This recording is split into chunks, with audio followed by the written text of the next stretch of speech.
Nous vivons à une époque où la lecture est encouragée à chaque instant. Même avec la montée en puissance des nouveaux outils numériques, la vente et la consommation de livres physiques continuent de croître. Mais nous sommes-nous déjà interrogés sur ce que nous introduisons réellement dans nos vies lorsque nous ouvrons les pages de certaines œuvres? Dans la vidéo d'aujourd'hui, nous ne parlerons pas de livres ordinaires. Nous allons explorer 5 ouvrages qui, au-delà de défier l'esprit, pourraient menacer votre âme elle-même. Et si je vous disais que certains de ces livres n'ont pas seulement laissé une trace, mais ont également hanté leurs lecteurs? Des œuvres si dangereuses qu'elles ont été interdites, maudites et même brûlées, dans les feux de la peur et de la superstition. Préparez-vous, car aujourd'hui, nous allons plonger dans les profondeurs obscures des livres les plus dangereux de l'histoire. Des livres qui transcendent le danger physique ou psychologique et touchent à la sphère spirituelle, éveillant des forces que beaucoup préfèrent ne pas provoquer. Il y a un dicton populaire: ne jugez jamais un livre à sa couverture. Et en effet, dans bien des cas, cet adage peut être vrai. Mais il existe des livres qui, dès le titre, émettent une aura sinistre, avertissant des dangers qui se cachent dans leurs pages. 1. Les versets sataniques de Salman Rushdie. Écrit par un auteur d'origine indienne et musulmane, ce livre de fiction ose toucher aux versets sacrés du Coran, le rendant extrêmement controversé et pour beaucoup blasphématoire. Mais qu'est-ce qui hante réellement cette œuvre? Après sa publication en 1989, le leader iranien, l'ayatollah Khomeini, a émis une fatwa condamnant Rushdie à mort. À partir de ce moment-là, non seulement la vie de l'auteur, mais aussi celle de toute personne osant lire et comprendre le contenu du livre était en danger. Et cela soulève une question. Un livre pourrait-il avoir le pouvoir de condamner une âme, la plongeant dans les profondeurs de l'hérésie? Mais Rushdie n'écrivait pas simplement une œuvre de fiction. Il repoussait les limites de la foi et de la liberté d'expression, provoquant une confrontation directe avec les croyances profondément enracinées de millions de personnes. C'est pourquoi les versets sataniques est considéré comme l'un des livres les plus dangereux jamais écrits, non seulement pour ses mots, mais aussi pour le pouvoir qu'ils exercent en défiant le concept même de la foi. 2. Le livre de Soïga, ou Généalogie des anges. Revenons maintenant de quelques siècles en arrière, à une époque où la science, la magie et la religion se mêlaient dans un chaudron bouillonnant de mystères et de dangers.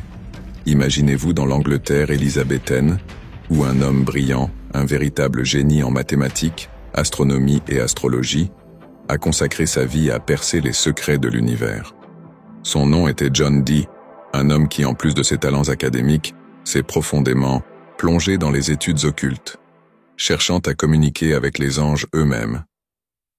Dans sa vaste bibliothèque, il y avait un livre qui se distinguait, un manuscrit que Dee croyait avoir été révélé par des êtres célestes. Ce livre, connu sous le nom de « Le livre de Soïga » ou « Généalogie des anges », était un recueil de connaissances mystiques que personne, pas même Dee, ne pouvait entièrement déchiffrer. On dit que ce livre contient des secrets troublants sur la démonologie, les enchantements magiques et l'astrologie, si complexes que seul l'archange Michel pouvait les comprendre pleinement.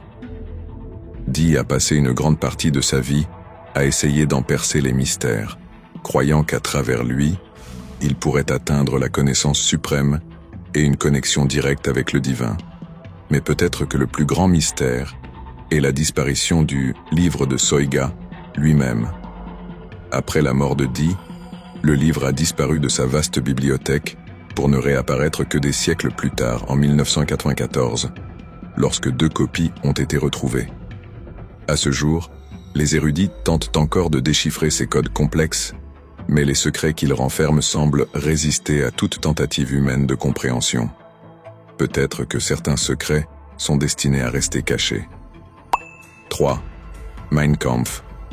Mon combat, d'Adolf Hitler. Passons maintenant au XXe siècle, une période marquée par l'un des événements les plus sombres de l'histoire humaine, la montée du nazisme et la Seconde Guerre mondiale. Dans ce contexte, émerge l'un des livres les plus infâmes et les plus dangereux jamais écrits, Mein Kampf, Mon combat. d'Adolf Hitler. Écrit pendant qu'Hitler était emprisonné, le livre est une œuvre idéologique qui annonce les atrocités qu'il allait ensuite commettre. Dans ces pages, Hitler expose ses idées extrémistes d'antisémitisme et de racisme, prônant la supériorité de la race aryenne et la nécessité d'éradiquer ceux qu'il considérait comme inférieurs, en particulier le peuple juif. Ce livre n'est pas seulement une histoire de haine, c'est un guide de la destruction. Il est devenu la Bible du nazisme, inspirant des millions de personnes à suivre aveuglément une idéologie de mort et de souffrance.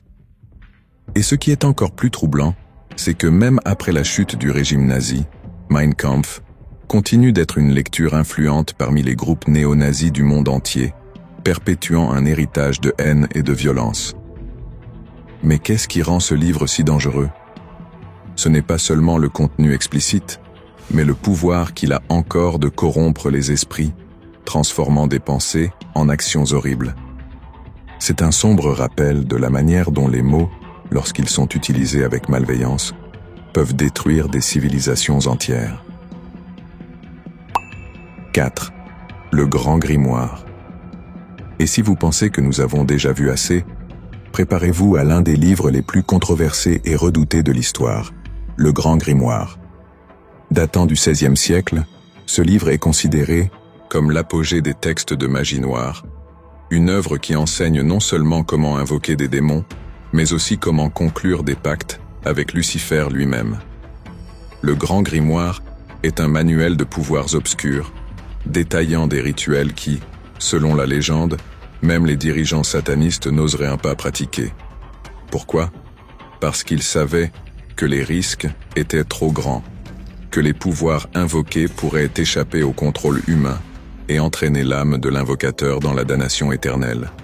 Ce livre, convoité par les praticiens de magie les plus ambitieux, était tellement redouté que, selon les rapports, le Vatican a pris des mesures extrêmes pour collecter et cacher la seule véritable copie dans ses archives secrètes. Aujourd'hui, des copies du Grand Grimoire peuvent être trouvées dans des librairies spécialisées, mais beaucoup croient que le véritable pouvoir de cette œuvre reste enfermé, loin des yeux curieux et des mains imprudentes. 5. Necronomicon, d'Abdul al-Hazred. Nous arrivons maintenant au livre qui, pour beaucoup, est le plus terrifiant de tous, le Necronomicon. Ce livre, dont l'existence est largement débattue, est enveloppé de mystères et de légendes qui brouillent la frontière entre la réalité et la fiction. Appelé à l'origine Al-Azif et écrit par le poète arabe Abdul al-Hazred vers l'an 700, ce livre contiendrait des connaissances sur la magie, des invocations et des enchantements si puissants qu'ils peuvent rendre les lecteurs fous. Selon la légende, Al-Hazred a passé des années dans le désert, isolé, où il aurait communiqué avec des entités cosmiques et des démons. Dans ces pages, le Necronomicon avertit que sa lecture peut provoquer des cauchemars, des visions horribles et même mener à la folie. On dit qu'Al-Hazred lui-même a connu une fin tragique et mystérieuse, déchiré par des forces invisibles en plein jour. Mais l'histoire du Necronomicon ne s'arrête pas là. Howard Phillips Lovecraft, le célèbre écrivain d'horreur, a introduit ce livre dans la culture populaire en 1921, lorsqu'il l'a mentionné dans son histoire « La cité sans nom ». Depuis lors, le Necronomicon fascine et hante les lecteurs du monde entier, mais existe-t-il vraiment? Ou n'est-il qu'une création de l'esprit de Lovecraft? Quelle que soit la vérité, le mythe du Necronomicon en fait l'une des lectures les plus dangereuses et intrigantes de tous les temps. Et ainsi, nous concluons notre voyage à travers certains des livres les plus dangereux de l'histoire.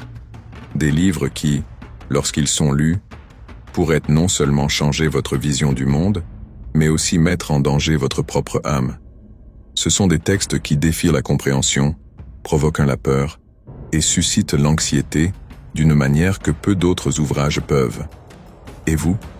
Oseriez-vous ouvrir les pages de l'un de ces livres?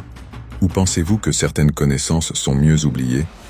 Laissez un commentaire pour nous dire lequel de ces livres vous semble le plus dangereux, ou si vous pensez qu'un autre livre mérite d'être sur cette liste. Avant de partir, n'oubliez pas d'aimer cette vidéo et de vous abonner à la chaîne. Nous avons encore beaucoup de mystères sombres à explorer ensemble.